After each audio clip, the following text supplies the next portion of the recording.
नमस्कार मंडळी, मी विक्रम आपल्या सर्वांचं ऑल अराउंड या चॅनलमध्ये स्वागत करतो।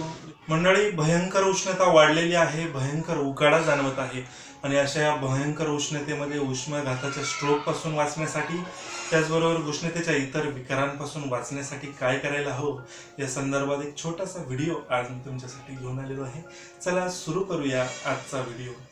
मंडळी, उष्णतेच्या अनेक विकारांपासून, उष्माघातापासून शरीरातील उष्णता कमी करण्यासाठी सर्वात प्रभावी उपाय आयुर्वेदामध्ये जर कुठला सांगितला असेल तर तो आहे प्राणायाम। मंडळी, सकाळी तुम्ही जर अर्धा तास या प्राणायामासाठी काढत असाल तर तुमच्या शरीरातील जे काही सगळी उष्णता असेल ही सगळ्या प्रकारची उष्णता नाहीशी होणार आहे।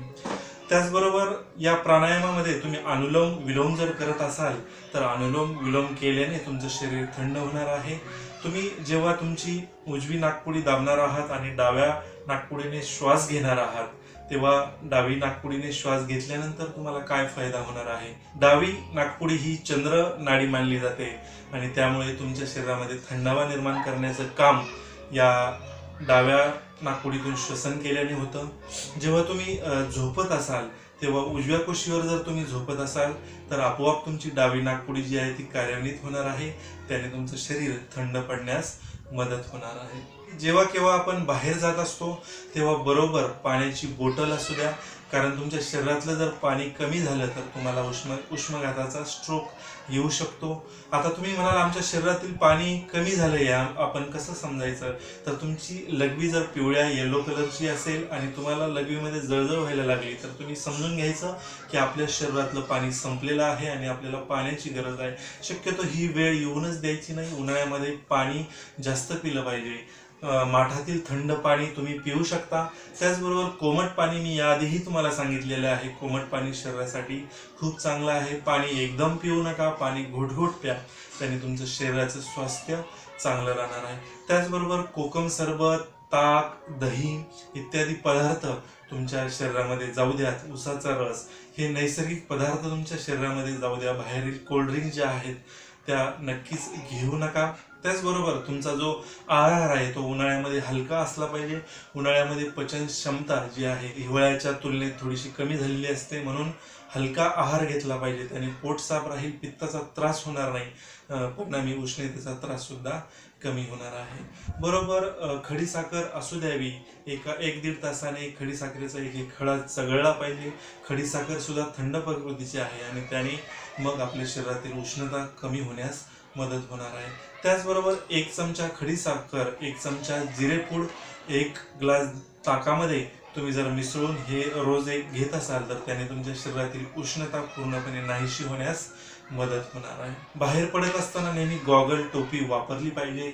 आज मी जो शर्ट परिधान केलेला आहे अशा प्रकारचा डार्क कलरचा शर्ट उन्हाळ्यामध्ये वापरायचा नाही आहे। आता तुम्ही म्हणाल तुम्ही घातलेला आहे, तर मी बॅकग्राऊंड जे आहे त्याच्यानुसार मी हा ड्रेस घातलेला आहे, परंतु बाहेर पडताना सुती कपडे आणि सॉफ्ट कलर, डार्क कलर जे आहे ते उष्णता जास्त खेचून घेतात, म्हणून सॉफ्ट कलर आणि सुती कपडे, सैल कपडे आपण उन्हाळ्यामध्ये वापरली पाहिजे। मंडळी, आपल्याला उन्हाळ्यामध्ये बर्फाचा उपयोग करण्याची सवय असते, मग उसाच्या रसामध्ये असेल किंवा लिंबू पाण्यामध्ये असेल आपण बर्फाचा सर्रास उपयोग करत असतो, परंतु बर्फ हा उष्ण प्रकृतीचा आहे आणि त्यामुळे तुमच्या शरीरातली उष्णता वाढणार आहे आणि म्हणून बर्फाचं सेवन करणं, बर्फाचा वापर करण्याची सवय आपण टाळली पाहिजे। त्याचबरोबर जर तुम्ही बाहेरून आलेला असाल तर एकदम लगेच पाणी प्यायचं नाही आहे, तर पाण्यामध्ये थोडासा गूळ मिसळून हे गूळ पाणी जर आपण घेतलं तर आपल्या शरीरातील उष्णता कमी होण्यास मदत होत असते।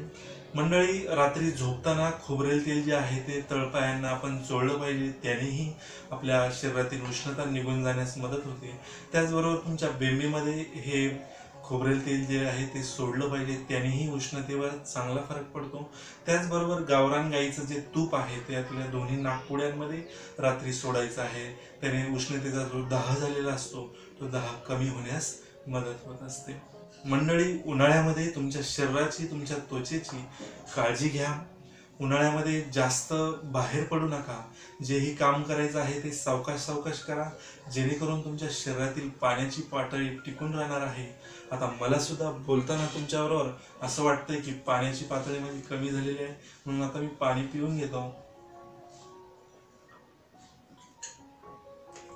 अशा प्रकारे काम करत असताना मध्ये मध्ये पाणी पिण्याची सवय ठेवा, ज्याने तुमच्या शरीरातील पाण्याची पातळी टिकून राहणार आहे.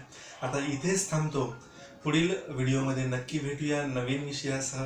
तोपर्यंत मी विक्रम आपली रजा घेतो. आणि हो, माझा व्हिडिओ लाईक करा, माझ्या चॅनलला सबस्क्राईब करायला विसरू नका.